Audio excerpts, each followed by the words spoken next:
Hello दोस्तों, स्वागत है हमारे चैनल पे। आज का हमारा टॉपिक है history and development of homoeopathy in India. हम लोग आज जानेंगे कि हेम्योपैथी इंडिया में कैसे आया और उसका डेवलपमेंट कैसे हुआ। तो यहाँ पे एक मैप का फोटो दिखा रहे हैं जो कि 80s के टाइम का मैप है। इसमें एक जो पिंक में है घेरा वो लोअर बंगाल है, इसलिए मैं दिखा रही क्योंकि इस इंडिया में हेम्योपैथी सबसे इफेक्टिवली पहले बंगाल साइड आया था। हेम्योपैथी जो है वो अर्ली 1810 में ही आया था इंडिया में। उस टाइम एक जर्मन फिजिशियन थे जो कुछ जूलॉजिस्ट के साथ इंडिया आए थे अपना जूलॉजिस्टिक इन्वेस्टिगेशन करने। तब ये जो जर्मन फिजिशियन थे तो वहाँ के लोकल वो बंगाल में रुके थे, तब उन्होंने हेम्योपैथिक मेडिसिन डिस्ट्रीब्यूट किया था। उसी समय के दौरान डॉक्टर मूलर जो है लंदन के मिशनरी सोसाइटी के, उन्होंने भी हेम्योपैथिक मेडिसिन डिस्ट्रीब्यूट किया था भवानीपुर कलकत्ता का। अब जो नेक्स्ट है डॉक्टर जॉन मार्टिन हॉनिंगबर्ग, जो इंडिया विजिट किए थे और ट्रीट किए थे पेशेंट को। वो जब फर्स्ट टाइम विजिट किए थे उस टाइम का पता नहीं कब विजिट किए थे, लेकिन जब सेकेंड टाइम विजिट किए थे 1839 में, और उन्होंने ट्रीट किया पंजाब के रूलर को, महाराजा रंजीत सिंह को डलका मारा से। यह देख के राजा बहुत खुश हुए और उन्होंने उनको बोला कि आप यहाँ रह के प्रैक्टिस अपना कीजिए और हेम्योपैथी को आगे बढ़ाइए। लेकिन वहाँ के जो लोकल हकीम वेद से इसको क्रिटिसाइज किए, अपने सेल्फिशनेस के लिए उनको उतना रिस्पेक्ट नहीं मिला हेम्योपैथ को जितना मिलना चाहिए था। तो फिर 1852 में हॉनिंगबर्ग ने एक बुक पब्लिश किया जिसका टाइटल था 35 years in the east, adventure, discoveries, experiments and historical sketch relating Punjab and Kashmir in connection with medicine, botany, pharmacy, etc. together with an original materia medica and a medical vocabulary in 4 European and 5 Eastern language। तब जाके 1860 में वो कलकत्ता में practice करने लगे और एक famous हो गए एज ए कॉलेरा डॉक्टर। उस टाइम में यह स्प्रेड होने लगा इंडिया में और फिलॉसफी और प्रिंसिपल इसको समझने लगे इंडिया लोग ने। तब जो एंशिएंट हिंदू थे उन्होंने समझा कि ये तो लॉ ऑफ सिमिलिया को फॉलो करता है। अब इन ईयर 1846 से लेके 1847 के टाइम में जो सर्जन सैमुअल ब्रुकिंग थे उन्होंने हेम्योपैथिक हॉस्पिटल स्टेबलाइज किया तांजोर में और पुडुकोटा तमिलनाडु में, साउथ इंडिया में, वहाँ के लोकल राजाओं की मदद की वजह से। लेकिन वहाँ पे उतना अच्छे से उनको सपोर्ट सबका नहीं मिला, पब्लिक का। एक्चुअल सपोर्ट और डेवलपमेंट हुआ हेम्योपैथी का स्टेट ऑफ बंगाल में।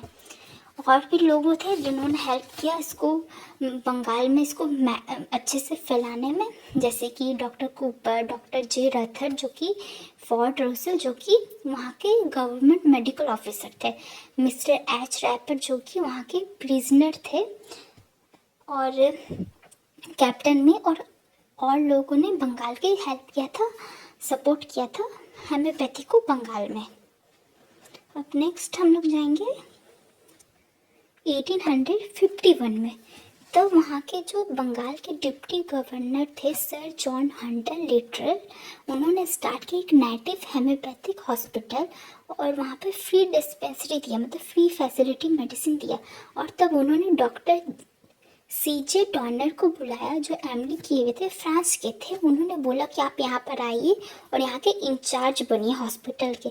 लेकिन हॉस्पिटल फेल्ड हो गया क्योंकि वो अट्रैक्ट नहीं कर पाया कॉमन पीपल का अटेंशन। फिर वो चले गए। फिर 1861 में एक वीरुलेंट एपिडेमिक मलेरिया फीवर हुआ लोअर बंगाल में। आपको मैप में मैंने दिखाया था वो पिंक कलर वाला एरिया, वहाँ पे। तब जो एक बाबू राजेंद्र लाल दत्त है और उनके साथ कुछ लोग थे जो मेडिकल पर्सन है, बाबू राजेंद्र लाल दत्ता, उन्होंने फाउंडेशन की हेम्योपैथी का और प्रैक्टिस किया हेम्योपैथी और बहुत अच्छा रिजल्ट आया। उन्होंने बहुत बड़ा रोल किया वापस लाने का डॉक्टर टॉर्नर को जो कि चले गए थे उस हॉस्पिटल के टाइम में। फिर वो वापस आए और एक डॉक्टर थे उस टाइम में एलोपैथी, डॉक्टर महेंद्र लाल सरकार, जो कि हेम्योपैथी में बदली। ये फर्स्ट इंडियन एलोपैथी थे जो चेंज हुए थे एज ए हेम्योपैथी। ये इसलिए चेंज हुई क्योंकि ये दोनों जो राजेंद्र बाबू और महेंद्र लाल है वो दोनों नेवर रूट थे। राजेंद्र बाबू ने बहुत सारा ऐसा डिजीज को ठीक किया जो एलोपैथी में ठीक नहीं हो रहा था। तब ये महेंद्र लाल एक एलोपैथी होके भी चेंज हुए हेम्योपैथी में। और ये डॉक्टर बाबू राजेंद्र लाल दत्त जो है वो एक फादर ऑफ इंडियन हेम्योपैथी के नाम से जाना जाते हैं। इन्होंने इंडियन होके सबसे पहले इंडियन जो थे जो बहुत ज़्यादा इसको फेमस किया और लोगों को इसका वैल्यू समझाया, इसीलिए इनको as a father of Indian homeopathy जाना जाता है। अब आते हैं first journal of on homeopathy, वो 1862 में आया, जो उसका नाम था the Calcutta journal of medicine, was publish and edited by doctor M.L. सरकार।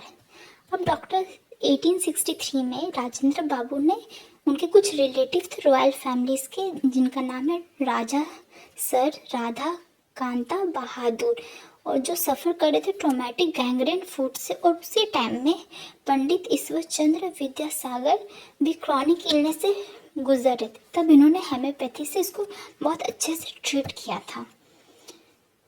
और नेक्स्ट हम लोग जानेंगे कि कुछ स्टेबलाइजेशन जानेंगे कि कब कहाँ कैसे क्या हुआ था।